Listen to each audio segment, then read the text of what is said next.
ആരാപ്പോ gate അടക്കണേ? നിങ്ങളാണ് പുറത്ത് മലവെച്ചും കൊണ്ട് ഓട്ടോറിക്ഷയിൽ വന്നേ? ഇന്നോ അതോ നാളെ ഇപ്പൊ പറയണം. നമ്മൾ ഹൗസ് ഓണറാന്ന് തോന്നുന്നുണ്ട്. എന്താ നിങ്ങളുടെ പേര്? കൃഷ്ണൻകുട്ടി പണിക്കരോ? അല്ല, ഗോപാലകൃഷ്ണ പണിക്കർ. ആ പണിക്കരെ, വാടക കൂട്ടി കിട്ടാനുള്ള അടവാണല്ലത്.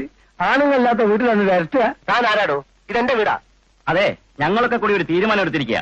കാർത്തിയാനിയമ്മയും മക്കളും ഇവിടെ തന്നെ താമസിക്കും. എന്റെ വീട്ടിലൊരു തീരുമാനം എടുക്കാനും ഞാൻ നിങ്ങളെ ഏൽപ്പിച്ചിട്ടില്ല. 9 കൊല്ലായിട്ട് എത്ര കൊല്ലാലും ശരി, ഞാൻ ഇവരെ ഇവിടെ നടക്കും. ഭീഷണിപ്പെടുത്തെടുക്കാൻ ശ്രമിച്ച പണിക്കര് വീടറിയും. താൻ എന്നെ എന്തോ ചെയ്യും?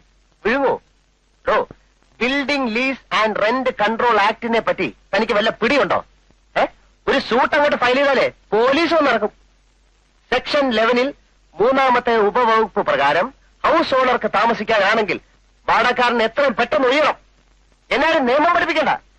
ഇനി നിങ്ങൾ കോടതി പറയായിരിക്കും ഞങ്ങൾ 9 വർഷമായിട്ട് താമസിക്കുകയാണല്ലോ, അതുകൊണ്ട് കുടികിടപ്പ് അവകാശം വേണമെന്ന്. ഒരു കാര്യമില്ല. ലാൻഡ് ട്രിബ്യൂണലിൽ കൊണ്ടുപോയി കേസ് നീട്ടാൻ നിങ്ങൾ വ്യാമോഹിക്കാൻ വേണ്ട.